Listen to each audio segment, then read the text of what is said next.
Assalamualaikum warahmatullahi wabarakatuh. Selamat pagi anak-anak hebat. Apa kabarnya hari ini? Mudah-mudahan anak-anak selalu sehat ya. Amin ya robbal alamin. Ketemu lagi dengan Bu Siska dan Momita dalam pembelajaran daring kelas 5 di SD Negeri Beberan 1.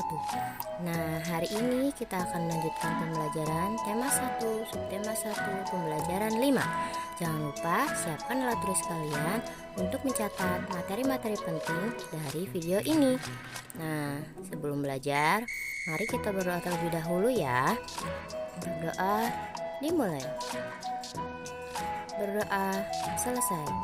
Ya, anak-anak, hari ini kita akan belajar menentukan perbedaan hewan vertebrata dan avertebrata, menentukan ide pokok dari bacaan, dan membuat gambar ilustrasi sesuai dengan teks bacaan. Nah, coba lihat anak-anak. Di situ ada gambar Edo sedang mengejar kelinci dan siput. Nah, tapi Edo bingung, kenapa ya mereka sama-sama hewan, tapi siput jalannya lama banget. Kira-kira kenapa ya? Yuk kita lihat perbedaan dari kelinci dan siput. Nah, perbedaan yang pertama, kelinci berbeda tempat dengan berlari, berjalan, dan meloncat, sehingga ia gerakannya lebih cepat dan lincah. Sedangkan siput berpindah tempat seolah-olah ia sedang merayap, sehingga gerakannya sangat lambat. Nah, kelinci masuk dalam hewan vertebrata dan siput termasuk dalam hewan avertebrata. Itulah perbedaan karakteristik dari kelinci dan siput. Nah, sekarang kita akan belajar apakah perbedaan dari hewan vertebrata dan avertebrata.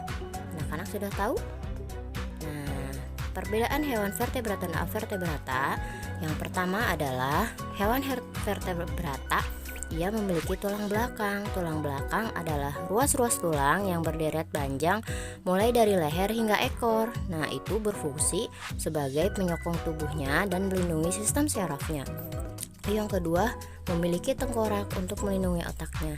Yang ketiga, susunan tubuhnya terbagi menjadi kepala, batang, anggota tubuh, dan ekor untuk beberapa spesies. Sedangkan hewan avertebrata, mereka tidak bertulang belakang. Biasanya susunan syarafnya berada di perut, memiliki rangka luar, dan otaknya tidak terlindungi oleh rangka. Nah, itulah perbedaan hewan vertebrata dan avertebrata. Nah, ini dia beberapa kelompok hewan yang termasuk dalam vertebrata. Ada Pisces, contohnya ada ikan. Reptil, contohnya ada buaya. Amfibi, ada katak, aves, burung, dan mamalia, contohnya di sini ada sapi. Selanjutnya, inilah beberapa contoh hewan avertebrata.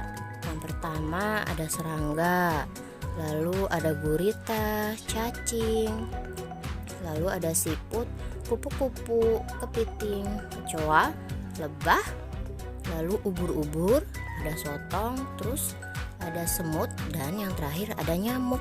Nah, itu kelompok hewan avertebrata. Nah, kemarin anak-anak sudah belajar bagaimana caranya membuat gambar bercerita. Sekarang kita akan belajar apa saja sih macam-macam corak gambar atau ilustrasi. Apa saja ya? Nah, yang pertama ada realis. Realis adalah gambar yang dibuat seperti keadaan aslinya, baik bentuk, ukuran, dan tata letaknya. Contohnya seperti lukisan itu, lukisan kapal dilanda badai karya Raden Saleh. Nah, yang kedua ada gambar karikatur. Karikatur adalah gambar yang melebihkan atau mengubah dari objek aslinya, biasanya mengandung kritikan dan sindiran. Contohnya seperti gambar karikatur itu. Nah, selanjutnya ada kartun. Kartun adalah gambar yang berfungsi untuk menghibur dan berisikan humor.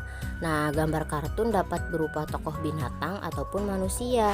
Contohnya seperti gambar kartun itu. Yang terakhir ada gambar dekoratif. Gambar dekoratif adalah gambar yang disajikan dengan mengubah bentuk objek aslinya, namun tanpa menghilangkan ciri-ciri khasnya. Nah, itu adalah contoh beberapa gambar dekoratif.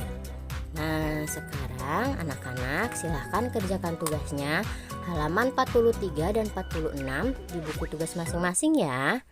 Sekian pembelajaran dari Bu Siska dan Bu Mita. Jangan lupa sholat 5 waktu, belajar di rumah, dan selalu jaga kesehatan. Terima kasih. Wassalamualaikum warahmatullahi wabarakatuh.